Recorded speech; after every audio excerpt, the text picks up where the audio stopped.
A little over a week ago, Joseph Parks asked me to put together a playlist with all the great Britpop bands and musicians for someone new coming into the scene.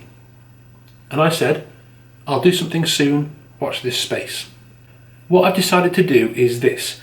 I'm not going to make a playlist, but what I will do is recommend 10 albums for you to listen to that will help you understand, access and appreciate some of the very best British indie rock and roll music of the 1990s.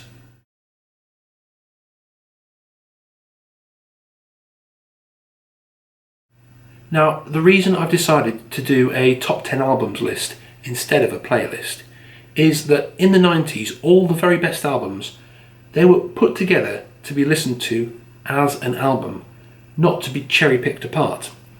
The artists would go to great pains to order them correctly, to be kind of telling a story, so to speak, not just in the individual songs, but also in the flow of the track listing. And for that reason, I've chosen to focus rather on albums than playlists.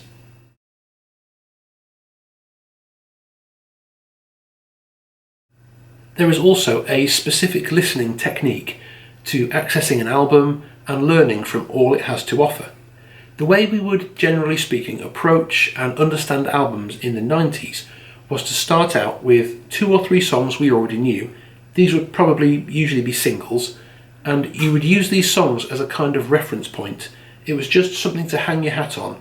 And then as you got to know those songs, you would gradually, bit by bit, branch out and explore the rest of the album. There is a book that exists called How to Read a Book, which is a bit kind of chicken and egg, isn't it? But in a sense, I kind of know what the author was doing. You can just look at the words on the page and have them bounce off your head and not absorb anything, or you can approach reading a book with a certain strategy and technique so that you can take it all in. The same thing applies to music. And so, with that idea in mind, not of playlisting, but of appreciating classic rock and roll albums as a whole, as an entire single entity, I'm going to recommend 3 tracks from each of my top 10 90s British rock and roll albums as excellent starting points from which to gradually explore and experience the rest of these masterpieces. At number 10, it's Telling Stories by the Charlatans. Released on the 21st of April 1997 and hitting number 1 in the album charts, Telling Stories is a song-driven album, really. It's kind of in the same vein as Definitely Maybe, in that it's got a very similar sound and arrangement for almost every song. The band might switch from electric to acoustic guitar here and there on the occasional track, but by and large, the arrangements and sound don't differ all that much from track to track. What does differ is the songwriting, and the songwriting, just like Definitely Maybe, is excellent. There are 11 tracks listed, but slightly annoyingly, as many Britpop bands did back in the 90s, they have included 2 tracks that are just musical, instrumental kind of interludes, not properly fleshed out songs. So, if when you're just getting to know the album, you just skip the songs Area 51 and Rob's Theme, what is left is a very strong 9-song indie rock album. Many of the best Britpop bands and British indie rock bands set themselves apart by having a particular gimmick or sound or quirk that was completely unique to them. For the Charlatans, it was the prominence given to Rob Collins, the keyboard, piano, organ player. His very, very prominent playing, alongside Tim Burgess's kind of indie vocals, was their signature sound, and so it was such a tragedy that during the making of this album, following a heavy drinking session and driving without a seatbelt, Rob Collins died in a car accident, hence the tribute track Rob's Theme. So the album was appropriately named. This is an album with a story.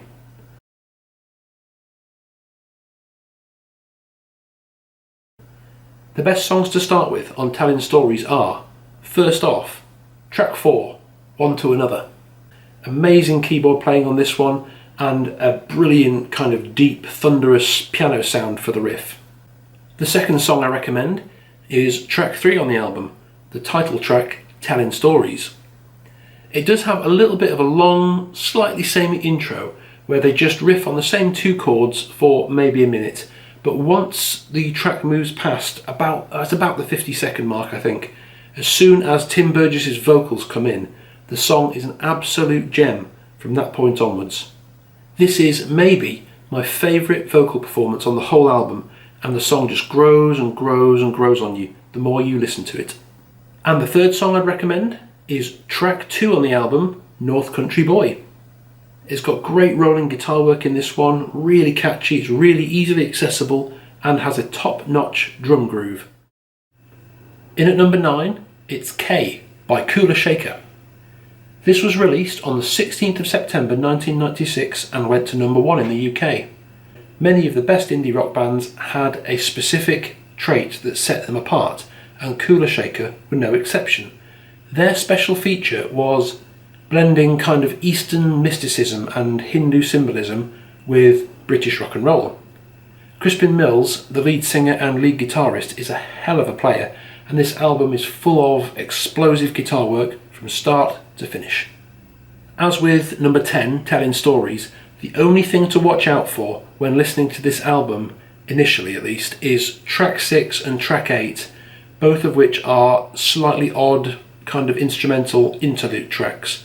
Skip them to start with because they might derail your appreciation of this album, at least initially, and then come back to these like link tracks, probably last of all.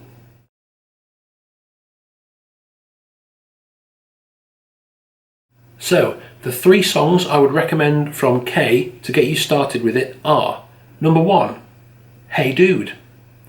Hey Dude is the explosive first track on the album, which the band filmed on an open-topped London bus driving about the city. It's got a slightly spooky, almost ghost story-like hypnotic groove going in the verses, and then it breaks out into full-blown indie rock for the choruses. The second song I would recommend from K is track 10, Grateful When You're Dead. Grateful When You're Dead is a massive blues riff rocker that does not get the credit it deserves. And it's also a very obvious reference to the band that quite strongly influenced Cooler Shaker's sound, which is obviously the Grateful Dead. Jerry Garcia, guitarist and vocalist with the Grateful Dead, had passed away just the year before this album was released. And Crispin Mills tags on a signature Cooler Shaker spooky sounding tribute to him called Jerry Was There, just as a small outro to this song. And the third song I would recommend in getting to know K is track 4, Govinda. Govinda is the legendary one-chord song of the 90s, similar to Tomorrow Never Knows by the Beatles in that it includes Eastern instruments like tabla and sitar, it's played on only one chord, and has been ripped off by Noel Gallagher. Noel took the arrangement and the one-chord idea of Govinda and copied it almost exactly for the verses of Who Feels Love from Standing on the Shoulders of Giants. He just kind of toned down the rock groove a little bit and slowed it down a little bit. But listen to them side by side sometime and see if you can recognise the similarities. All in all, this is an awesome album, totally unique amongst the British 90s rock output and a really interesting, fun listen. At number 8, it's the closest Britpop ever came to punk. It's I Should Coco by Supergrass. Released on the 15th of May 1995, it stayed at number 1 for 3 weeks, and what an album this is. Any of you guys who've seen my video on the greatest drummer in the world will know that the kind of drumming that I love, it's not necessarily technical, complex, kind of standing on your head drumming. It's just raw energy, and Danny from Supergrass, he really has the magic. The album kind of has 2 acts. You've got tracks 1 to 9, which are just straight up working class punk crossed with indie, and on this album at least, Supergrass's thing that set them apart, their quirk, was that they aren't northern. This is a southern working class rock album, and it's bloody brilliant. The second act is just the last 4 tracks, which are slightly more weird, they're a bit more psychedelic and beatly, maybe a little sign of the direction they were going to go on the next album.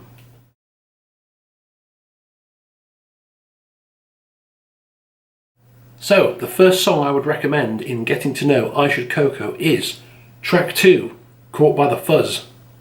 Track 2 is a 2-minute explosion of distorted yelling and a wall of open hi-hats that has to be listened to at full volume driving on a hot day with all the windows down. Very punky, very, very punky by Britpop standards, but a great, quick and easy listen. Maybe not perhaps ideal if you're in a deep and thoughtful mood, however. The second song I'd recommend is track 6, Lenny. Lenny has one of the strangest intros on the whole album. It's just this one kind of hypnotic note that just keeps going bap, bap, bap, bap, bap for absolutely ages. But if you're a guitar player and a music fan, after the intro, when the song really gets going, this has some brilliant blues rock inspired lead work from Gaz Coombs. It has his usual mad combination of unexpected chords and high falsetto singing.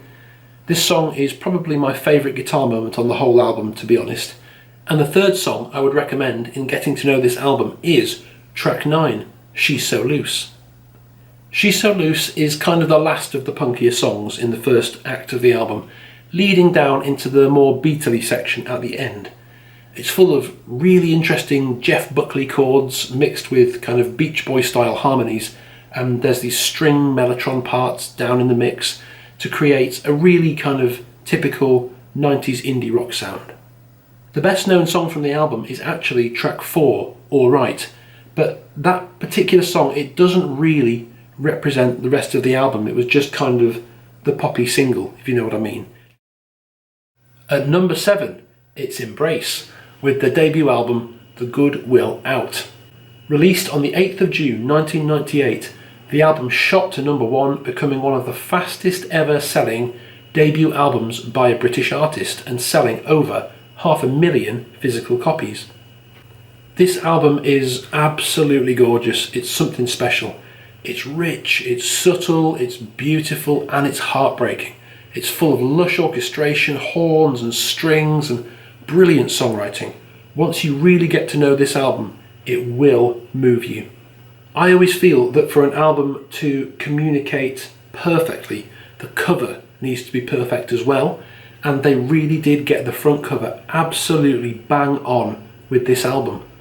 The warmth, excitement, and emotion of a sunrise.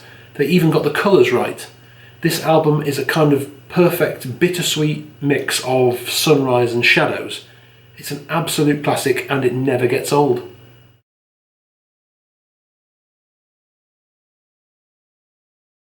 The first song I would recommend in getting to know The Good Will Out is track 2 on the album, All You Good Good People. This was the lead single from the album. It's a massive kind of feel-good anthem that perfectly suited the huge self-belief, the positivity and the optimism of Britain in the 90s. The second song I would recommend from The Good Will Out is track 5, One Big Family. The first time I listened to this was in a friend's kitchen. We just got the CD, I put it in and I flipped around a few tracks, and this one, it kind of opens up with a sound like a band playing through a very small, like old-fashioned radio speaker almost. And I remember turning it up a bit and it was still too quiet, turning it up a bit more, still a bit quiet, cranking it almost to full, and then just all of a sudden it just goes dum dum dum dum dum dum dum boom, and the band kicks in at like full volume, and I think they did that on purpose. This song is about as rocky as Embrace get. It's an absolute belter and has to be listened to loud. And the third and probably best song that I would recommend in getting to know this album first is track 7, Retread. Retread is the hidden gem of this album. It starts very, very low key and it sounds a bit maybe dark and introspective at first, but this is just the quite short first movement of the song. When it hits 1 minute 55, it goes into the second movement, and oh my life, read the words along with it as you listen. This one still gives me goosebumps and shivers down my spine. From 1 minute 50, the song just kind of builds and builds and builds, very similar to how Slide Away does, and they add in like a string section and it just gets bigger and bigger and bigger and bigger and bigger, and the vocals are incredible. My God, this song is good. But that being said, This is one of those albums where every single track is brilliant. It can be listened to in its entirety from start to finish once you've fully explored it. I recommend it wholeheartedly. In at number 6, it is, in my opinion, the indisputable guitarist's highlight of the 1990s in the UK music, Do It Yourself by the Seahorses. Do It Yourself was released on the 26th of May 1997 and got to number 2 in the UK. Many of the British indie bands of the 90s tended to stay away from very complex technical wizardry on the guitar, basically because the hair metal movement of the 80s that came out of LA was still very fresh in everyone's memories, and no one wanted to be associated with it. You can see evidence of that in interviews with Owen Morris when he talks about producing Definitely Maybe. There was a time when he tried to cut out the entire second half of one of Noel Gallagher's best guitar solos, which is Live Forever. And basically, he just felt it got a bit too technical. He said it sounds like Slash. And so his preference was literally, rather than have something technical and complex in there, just to have nothing. He would have preferred to just have chords than have anything technical. So that gives you an idea of how strong the aversion was to that kind of American hair metal scene at the time in the UK. So in a way, John Squire's utterly unapologetic lead guitar playing on this album is 100% the Seahorses' special quirk, their gimmick, the thing that set them apart and made them different to all the other bands. John Squire just did not care. He played at his absolute best, and this album contains the best solo he ever did, in my view, which is Love Is the Law. Now, listeners are split into two camps on this album, and this is, of course, an overgeneralization, but in broad terms, there are guitarists and guitar music fans who bloody love it, and non-musicians who kind of tend to not really get it sometimes. As a teenager, I fully expected the Seahorses to take over the world after this album was released, as did all of my guitar playing friends. And so it was with a certain amount of bewilderment that we watched as the rest of the world failed to fall in love with them in the same way we did. But for me, this album has aged magnificently. I still regularly listen to the whole thing from start to finish, and it contains some of the best and most interesting complex chord sequences, key changes, bass lines, lead guitar lines and song structures of any other music that came out in the Britpop era.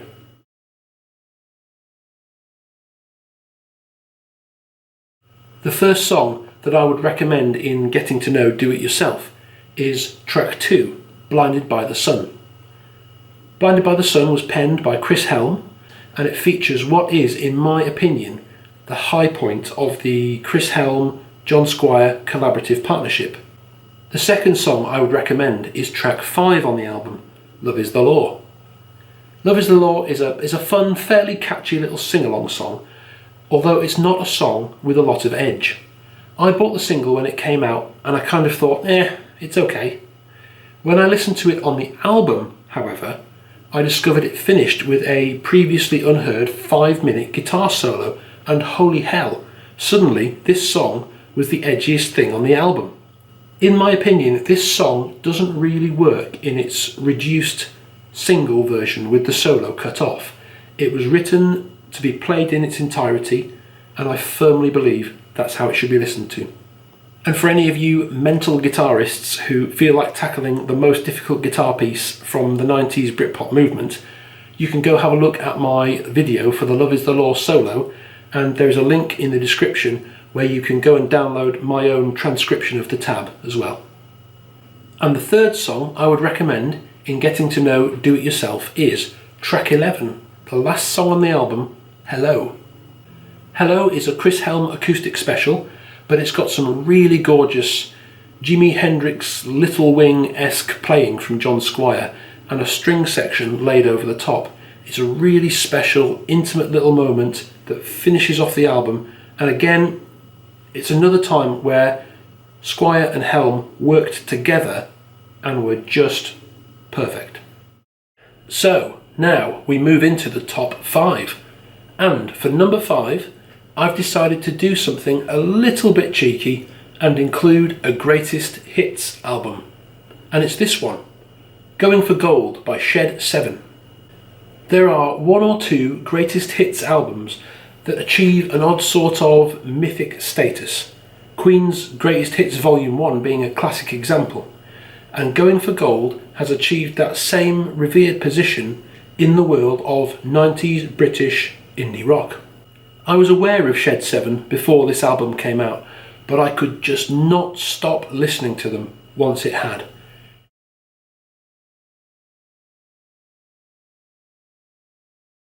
The first song that I would recommend listening to from this album is track 4, Chasing Rainbows.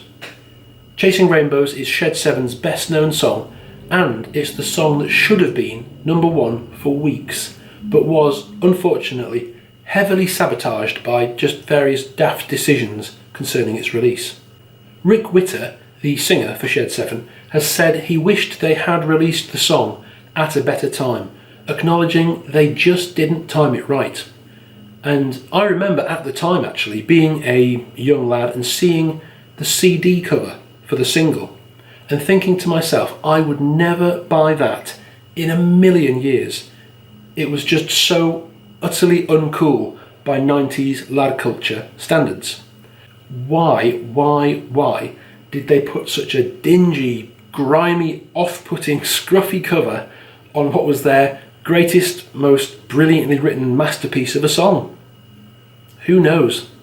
But thankfully, the brilliance of the song has far outlived the disastrous cover design and release timing, and Chasing Rainbows has now earned a well-deserved place as one of the high points of the 90s indie rock movement. The second track from this album I would recommend is the title track and the opener on the album, Going for Gold. It ticks every 90s British indie box: massive horn section, beatly guitar parts, and a just unstoppable wall of self-belief and self-confidence bursting through the speakers from start to finish.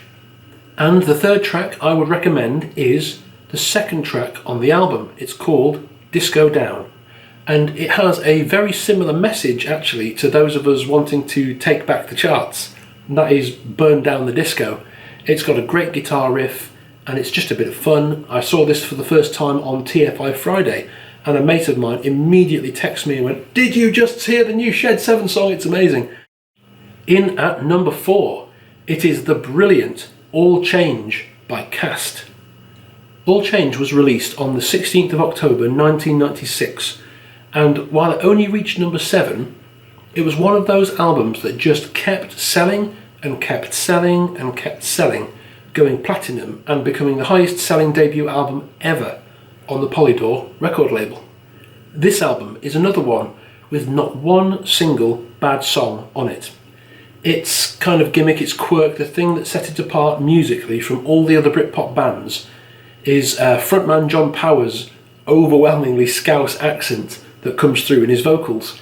But don't get me wrong there, I love his stuff, guitar and vocals.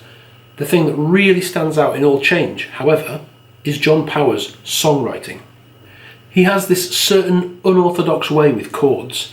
He just kind of nails them together like boards and then finds a melody that somehow weaves its way through the gaps, breaking loads and loads of musical principles and rules in a really artistic way that really works. And here's the funny thing, I'm sure he didn't know he was doing it. I love this review from AllMusic, which kind of sums up the true indie rock movement of the 90s.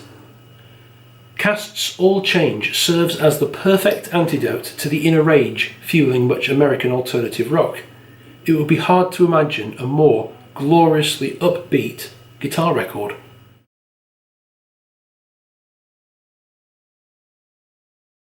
The first track I would recommend listening to from the All Change album is track 7, Fine Time. This song is yet another top Liam Tyson moment full of catchy, chiming riffs and embellishments that never compete with the vocal melody but somehow enhance it, and they kind of work in the spaces and the gaps to knit the song together into one consistent statement. I'm talking more about the guitarist here than the song itself, aren't I? Oh well. The second song I'd recommend is track 3 on the album, Sandstorm. It's a very catchy, simple, power chord driven song that constantly does that typical Britpop thing of blurring the edges of major and minor and moving seamlessly in and out of both. Is he playing an F sharp minor or an F sharp major? What key is this song in? Both, at different, fairly random times. And the third song that I would recommend in getting to know this album first is, probably no surprise, track 11, History. Probably Cast's finest guitar moment, History features Liam Tyson right-hand tapping his way right the way through the song from start to finish without a break. He uses this really interesting slap-back delay effect, which is amazingly effective and absolutely spellbinding live. In at number 3, it is Urban Hymns by The Verve. A worldwide, undisputed classic, Urban Hymns was released on the 29th of September 1997. It hit number 1 in the charts and it stayed there for 12 weeks. It was ranked the best album of the year by Melody Maker. It was certified platinum by the following April, just 6 months after being released. This album won The Verve the 1998 Brit Awards for the Best Album and Best Group, and it was nominated at the Brits 2010 for Best Album of the last 30 years. Urban Hymns stands alone in its sound and style, not only amongst the British indie rock bands of the 90s, but even amongst the Verve's own back catalogue. It slightly defies categorisation. It's almost a genre on its own. Much of the album has this psychedelic kind of dreamlike quality. It's almost like you are listening to the greatest band you've ever heard in your life, knowing you're about to wake up any second and forget all the music, remembering only the feeling and the excitement that the music left you with.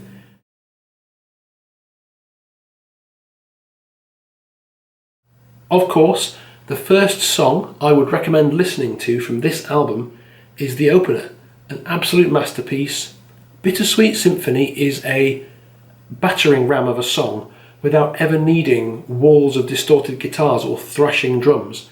This is a very powerful song. It's kind of high art in the world of British indie rock, and a song that for most people is powerfully moving in a way that's quite difficult to put into words. And here's the funny thing, The Verve did not make very much money at all out of their biggest global hit because they sampled the Rolling Stones without getting permission. There's a lesson there. The second song I would recommend from Urban Hymns is track 9, Lucky Man. This is one of those songs where they got the music video exactly right. The band performing the song in front of these huge glass windows as the sunrise shines in behind them. It's one of the most positive, life-affirming songs you could ever hear. And again, just like Bittersweet Symphony, for a lot of people, this song is something of an emotional experience. And the third track I would recommend from Urban Hymns is the third track on the album. It's a song called The Rolling People. It was never released as a single, but it is nonetheless one of the best tracks on the album. The end of this song particularly has a feel about it as if you're almost there watching the band live and they are just rolling with the song. They're kind of being led by the music rather than leading it themselves. It's got this mad, loose, letting it go wherever it wants feel about it, and I love it. In at number 2, it is the self-titled debut and only studio album by the La's. It was released about 5 years too early, really, on the 1st of October 1990. Many people consider this the first ever Britpop album, and Noel Gallagher is one of those people. The La's self-titled debut album is one of the most important albums in the history of British indie, and without the lead singer, Lee Mavers, and his really unique vocal style, there never would have been a Liam Gallagher. It might also be fair to say that without Lee Mavers' songwriting style, there would have been a somewhat different Noel Gallagher too. Noel lists this album as one of his personal favourites. The La's debut album is very accessible and can be appreciated quickly and easily after just a few listens. If you want to understand British indie rock and Britpop without appreciating the La's debut album alongside the Stone Roses debut album, you will have one or two holes in the picture. This album is essential to understanding the British indie rock of the 90s.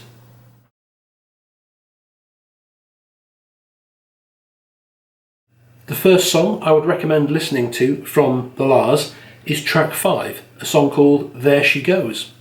There She Goes is easily the biggest and best known song by the La's. It's been covered countless times, and it has that kind of bittersweet element to it that really characterises the best tunes from this genre. The second track I would recommend is track 7, a song called Feelin', which again laid the foundations for Britpop by blending indie rock with blues style guitar parts that kind of incorporated minor notes over the top of major chords. And the third track I would recommend from the La's debut album is track 2, a song called I Can't Sleep. There's really mad, cool, loose guitar playing on this one, and it's definitely one of my favourite raw, intense vocal takes from singer Lee Mavers. Now, truth be told, just like Urban Hymns, you can't really go wrong with this album. I've given you 3 tracks there, but you can start anywhere because every single track on this album is absolutely excellent. And of course, in at number 1, it's the band and the album that beat the Verve to the 2010 Brit Award for the best album of the previous 30 years. What's the Story? Morning Glory by Oasis. Released on the 2nd of October 1995, Morning Glory went to number 1 in 12 different countries, and in the UK it held that position for 10 weeks. But it remained in the top 10 album charts for literally an entire year minus 1 week. In the first week of its release, Morning Glory sold 345,000 copies in the UK alone, and by early 1996 it was selling 200,000 copies a week. It went on to become the best-selling album of the decade in the UK. It was certified 4 times platinum in the States, but 15 times platinum in the UK.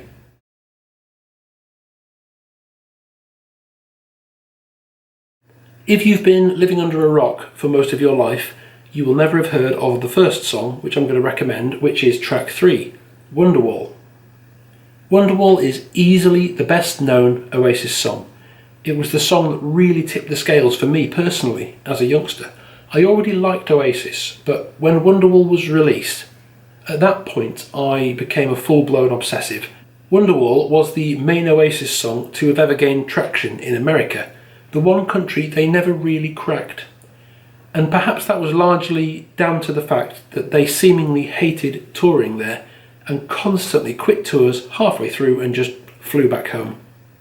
The second track I would recommend listening to from What's the Story? Morning Glory if you're just coming to it for the first time is track 4, Don't Look Back in Anger.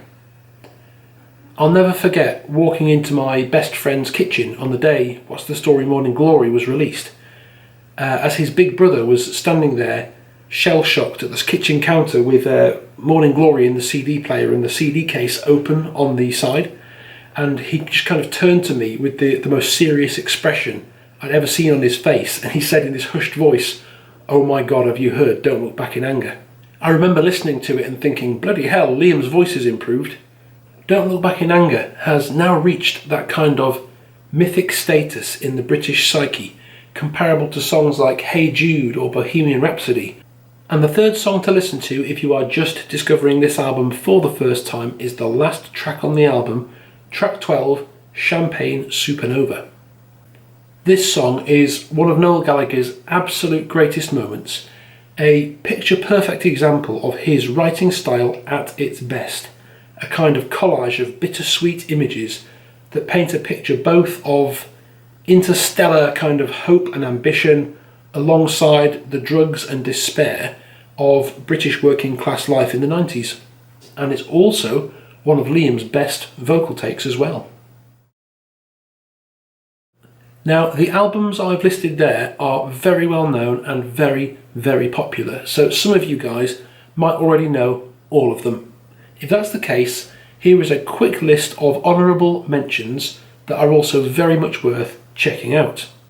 Park Life by Blur, Different Class by Pulp, Coming Up by Suede, The Bends by Radiohead, Everything Must Go by the Manic Street Preachers, Word Gets Around by the Stereophonics, Second Coming by the Stone Roses, Moseley Shoals by Ocean Colour Scene, Attack of the Grey Lantern by Manson, and In It For The Money by Supergrass.